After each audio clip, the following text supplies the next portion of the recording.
नमस्कार। आज हम बात करने वाले हैं हनुमान जी की भक्ति के बारे में, और वो भी दो ऐसी कहानियों के जरिए जो हैं तो एक दूसरे से बिल्कुल अलग पर उतनी ही गहरी और सच्ची हैं।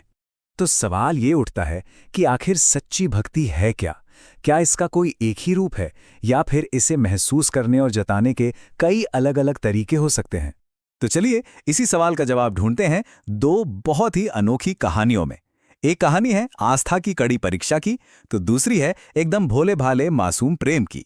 तो हमारी पहली कहानी का हीरो है त्रिलोकीनाथ, एक ऐसा भक्त जिसकी आस्था को दुनिया ने कसौटी पर परखा। देखते हैं कि उसकी इस कहानी में क्या हुआ। हनुमानगंज नाम के गांव में रहता था त्रिलोकीनाथ। बहुत गरीब था पर हनुमान जी का पक्का भक्त। उसके लिए तो हनुमान जी ही उसके पिता, उसके दोस्त, उसके गुरु सब कुछ थे। रोज सुबह उठकर मंदिर साफ करना और प्रार्थना करना, बस यही थी उसकी दुनिया। फिर एक दिन जब वो ध्यान में बैठा था, उसे एक बहुत ही अजीब सी आवाज सुनाई दी, जैसे खुद हनुमान जी रस्सियों में जकड़े हुए मदद के लिए पुकार रहे हों। त्रिलोकीनाथ को लगा, अरे ये तो कोई बुरा ख्याल है, और उसने इस बात को मन से निकाल दिया। लेकिन वो आवाज, वो सपना उसे दोबारा आया, और इस बार संदेश एकदम साफ था। हनुमान जी मंदिर के पीछे वाले आम के पेड़ के अंदर फंसे हुए हैं और उन्हें वहां से निकालकर मंदिर में स्थापित करना होगा। अब यहीं से कहानी में असली टकराव शुरू होता है।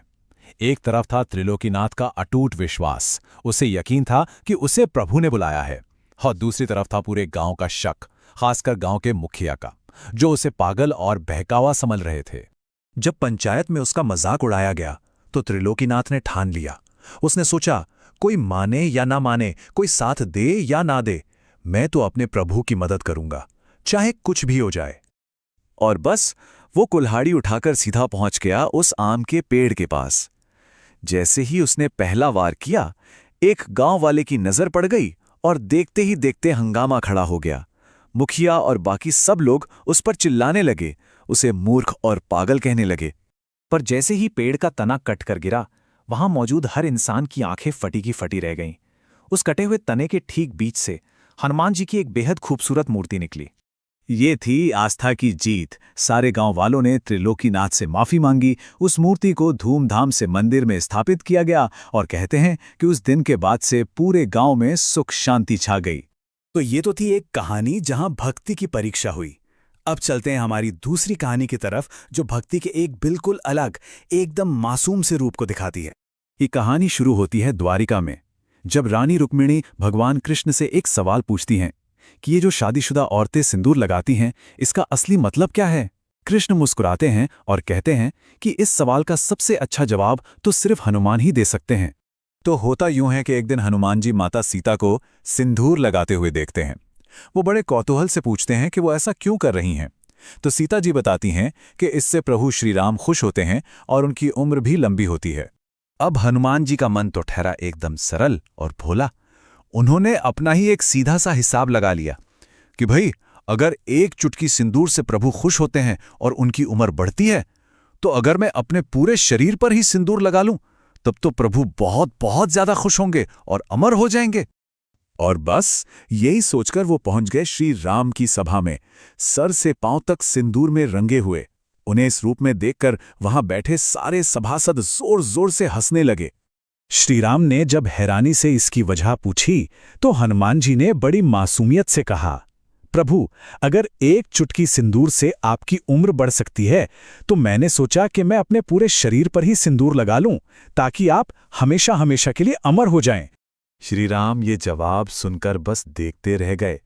इस भोले और सच्चे प्रेम को देखकर वो इतने भावुक हो गए कि उन्होंने हनुमान को उठाकर अपने गले से लगा लिया। उनको ऐसा करते देख हंसने वाली पूरी सभा एकदम खामोश हो गई। तो है ना ये दोनों कहानियां कितनी अलग। एक तरफ समाज से लड़ने वाला भक्त, तो दूसरी तरफ भोला भाला प्रेम। पर क्या इनमें कुछ एक जैसा भी है? चलिए इन दोनों को जोड़ने वाले धागे को ढूंढते हैं। देखिए, त्रिलोकीनाथ के सामने चुनौती थी समाज का मजाक, जबकि हनुमान जी ने अपनी सीधी साधी समझ से काम लिया। एक ने आज्ञा मानी तो दूसरे ने अपने प्यार का इजहार किया। पर नतीजा दोनों का एक ही था, आस्था की जीत हुई और प्रभु का प्यार मिला। तो इन दोनों कहानियों को जो एक धागा जोड़ता है, वो है सच्ची श्रद्धा, एकदम खरी नियत। दोनों ने ही इस बात की परवाह नहीं की कि दुनिया क्या सोचेगी। उनका ध्यान सिर्फ और सिर्फ अपने प्रभु पर था। तो फिर भक्ति का असली मतलब क्या है? इन कहानियों से हम क्या सीख सकते हैं? सबसे बड़ी बात तो यह है कि सच्ची भक्ति का कोई एक तरीका या रूप नहीं होता। ये कभी दुनिया के खिलाफ अपनी आस्था की परीक्षा हो सकती है, तो कभी एक बच्चे की तरह मासूम प्रेम का इजहार। तरीका क्या है ये उतना मायने नहीं रखता जितना ये कि दिल में सच्चाई कितनी है। और अब आखिर में एक सवाल हम सबके सोचने के लिए। हमारी आस्था, हमारा विश्वास हमें क्या करने के लिए हिम्मत देता है? इस पर जरूर